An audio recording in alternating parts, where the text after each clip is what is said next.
Hello, it's pissing outside and my hands aren't working, but here's a wee blues lesson and it's based on triads and chords. If you know your chords, then you know your arpeggios. If you know your arpeggios, then you know your target notes. And these are also called chord tones. So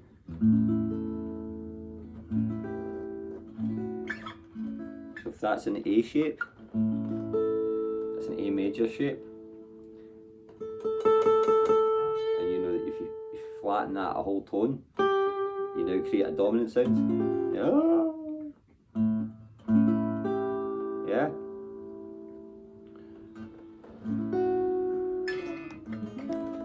So I've connected these two A shapes, so everybody knows this one. It's the top part of this. And that's our major third.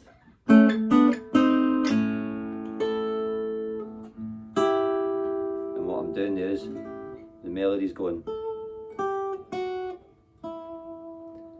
Rather than me thinking when I was writing that, or if I'm improvising or doing anything, thinking about A, G, G flat, E, I'm thinking, there's my root, there's that sound that you hear all the time. Before we go to a 4 chord, the Beatles do it all the time. And then we have this note, which is a sixth, a major sixth, which when we do this, it's that note, right? And what's going to teach you the fretboard more than anything else, I think, this is what helped me. I wasn't smart enough or dedicated enough maybe to sit and learn these and then learn it in its next shape right, that can get to fuck. I'm never going to sit and learn it like that. If I want to know what notes I'm playing, I'm looking at chords. And it was a guitar teacher, the one guitar teacher I ever had, and I was not a good student. He was an English guy. He said, learn your fucking chords. And he was right, and it took me about 10 years later before I did it, but I'm glad I did. So yeah, and knowing your chord tones of them makes life so much easier. But when you know the chords, they're naturally under your fingers, rather than swinging in the dark. Yeah, and because the blues, you should treat every chord as a key change necessarily. Yeah, treat every chord like a key change. So when you're in A, you're in A. When you're in D, you're in D, right? It's why you can get away with doing this. Yeah, if you've ever went.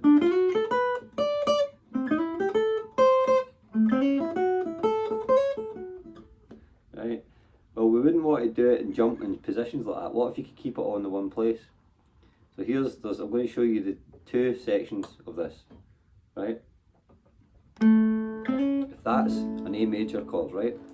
Now the chord tones, well, what we need to make it to play it in the blues is a dominant chord. And the scale that fits over that's the mixolydian. Don't balk because I said mixolydian.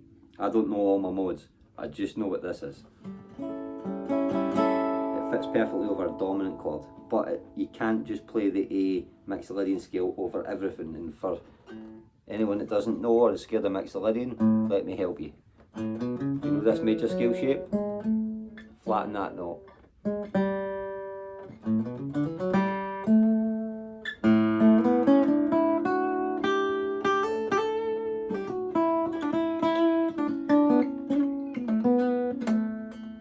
Sounds kind of Indian to me, but it's what Indian rags use a lot. So the best notes, best target notes over that are in that chord already. So you don't need to go and read it on a chart somewhere. Look at where the chords are. But if this is the only chord you know, you're going to struggle. So what you want to do is, say we just keep it from the D string down. There's our A, that's our 3rd, 5th, root, right? Now why we'd want to know the names of the fretboards is if we make it a dominant chord, right? Why it would be good to know the names of the fretboard is so that I can arrange these notes elsewhere. Or we can get a chord chart that will show you the inversions of the same chord. There's only so many of them. And the common one like that one, right? It was the same as I played up here. Right? Root, but I can play it open. That's A. Major third.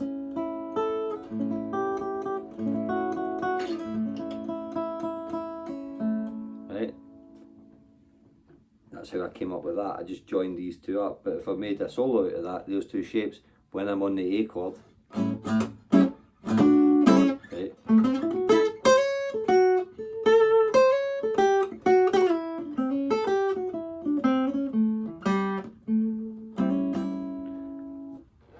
Now here's the D.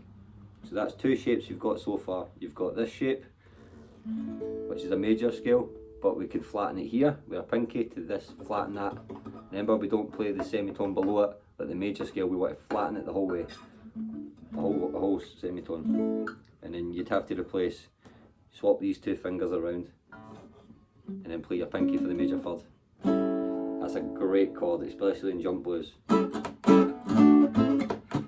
Right?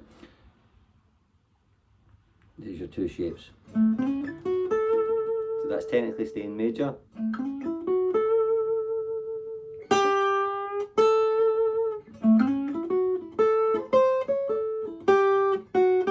So there's the major, there's that flat seventh.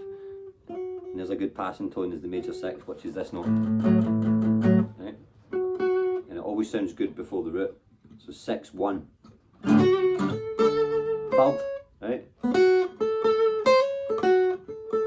How would I play that here?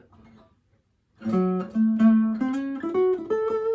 I didn't think what's the name of that note, i.e. G sharp. I thought there's my root. I'm playing here, but I'm looking there. I'm looking at this chord, and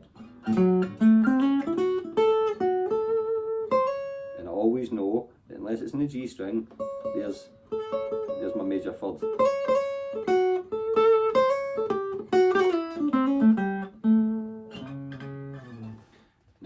There's a D chord we used. I used this D chord, and I did use just a major G shape. How the hell did I play that?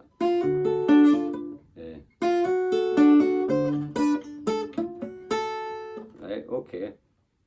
So that is a flat seventh of D. There's a D.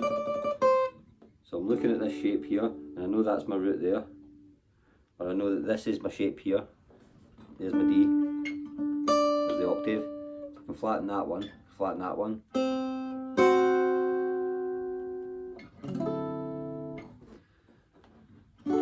So if I was to play a D chord up here, because I'll show you it in two shapes for each. That same one for A, we move up here, and everything we just did down there applies here. And if you have that D chord root octave here, you can apply that shape. So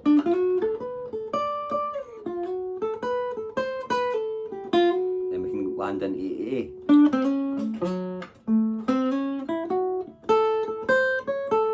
Going back to D, so back into this shape. I'm visualising this chord shape.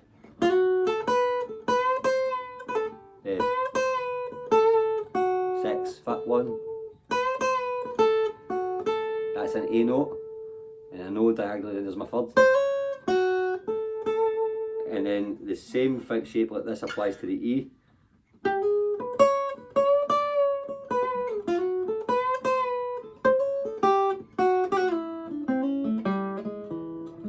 There's an E shape there as well. And this shape is where this one comes from.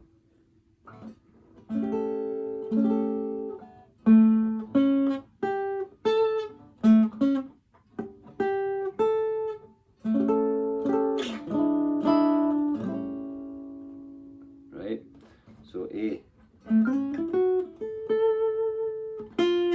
That's our A shape here.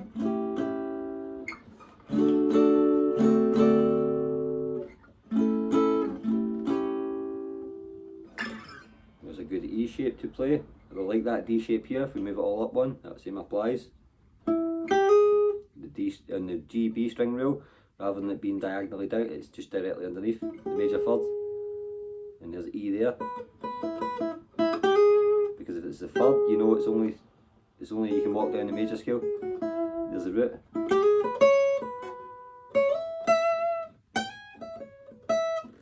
So these chords, just those alone, show you your target notes, and from, if you know where a flat seventh is, if you know where a root is, on semitone down is that flat seventh that makes it sound dominant or mixolydian. I've heard mixolydian referred to as the dominant scale.